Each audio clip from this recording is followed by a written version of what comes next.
বাজার থেকে চিতই পিঠা আনতে বলেছিলাম, আর সে কি কাণ্ড করলো। আসসালামু আলাইকুম, আশা করি সকলে ভালো আছেন। আলহামদুলিল্লাহ, আমরাও ভালো আছি। সে পেঁয়াজ কাঁচামরিচ কেটে নিয়েছে। আমি পিঠার জন্য গোলা বানিয়ে নিয়েছি আর 3টা ডিম নিলাম। এখন বিসমিল্লাহ বলে ভাজার পালা। সে পিঠার গোলা দিয়ে দিল, তার উপরে একটা ডিম ভেঙে দিল। এখন কিছু কাঁচামরিচ, পেঁয়াজ, একটু লবণ দিয়ে দিচ্ছে। বাসায় ছিল গোশের মশলা, সেটাই এর উপরে দিয়ে দিল। এখন সবগুলো উপকরণ ভালোভাবে নেড়েচেড়ে ঢাকনা দিয়ে দিচ্ছে। এই ডিম চিতই পিঠাটা খেতে আমার কাছে খুবই ভালো লাগে। আমার তো তর্স হচ্ছিল না, তাই বারবার ঢাকনা উঠিয়ে দেখতেছিলাম।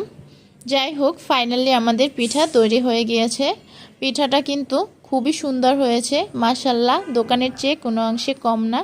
এখন আপনাদের ভাইয়া পিঠাটা টেস্ট করে দেখছে। আব্বুকে খেতে দিলাম, আব্বু দেখে বলতেছে খুবই সুন্দর হয়েছে। আর এদিকে আর একটা পিঠা তৈরি করে নিচ্ছে।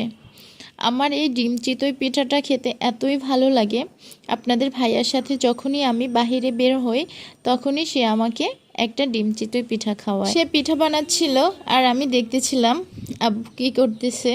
তো দেখতেছিলাম আস্তে আস্তে করে খেয়ে নিচ্ছে।